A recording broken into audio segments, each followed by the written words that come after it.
দৈ ভেন্দি তাতো মই টমেটো অলপমান দিছিলোঁ আৰু মছলা দিছিলোঁ, সৰিয়হ দিছিলোঁ। আৰু এইটো হৈছে পটল গ্ৰেভি, ইয়াতো মই পোস্তু বাটা, কাজু বাদাম আৰু সৰিয়হ আৰু দৈ দিছিলোঁ।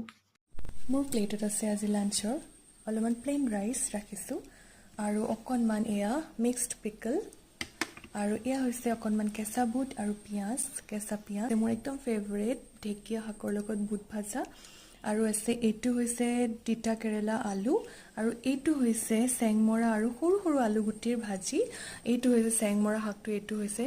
আৰু মোৰ একেবাৰে স্পেচিয়েলখিনি এইখিনি, আজি ভেন্দিৰ মই এটা গ্ৰেভি বনালোঁ দৈ দি পেলাই, দৈ ভেন্দি দি পেলাই মিঠা টেঙাৰ মানে এটা মিশ্ৰণ হৈছে কিমান। তাৰপাছত এইটো বনালোঁ মই, এইটো দৈ দি বনাইছোঁ, কিন্তু অকণমান ইয়াতে পটলৰ এইটো গ্ৰেভি বনালোঁ, এইটো দৈ দি বনাইছোঁ, এইটো পোস্তু দানা দি বনাইছোঁ, মানে পপি চিডছ। আৰু ইয়াত দুইবিধতে মই কিন্তু দৈ দিছোঁ, অলপ টেঙা মিঠা হৈছে, আৰু অকণ চেনিও দি দিছোঁ বাৰু। আৰু মোৰ আজিৰ আইটেম এইখিনিয়ে মোৰ নিৰামিষ আইটেম। আৰু কেনেকুৱা লাগিছে ক'ব। আৰু চেংমৰা শাক বহুতে দেখা নাই চাগে, এইটো হৈছে পাতটো অকণমান কচুৰ নিচিনা, আৰু অলপ অলপ শুঙো আছে বাৰু।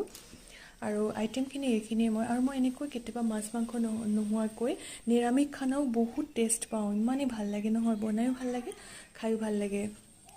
মোৰ যদি আপোনালোকে ভিডিঅ'টো চাই ভাল লাগিলে প্লিজ লাইক কমেণ্ট কৰিব। Thank you, bye by.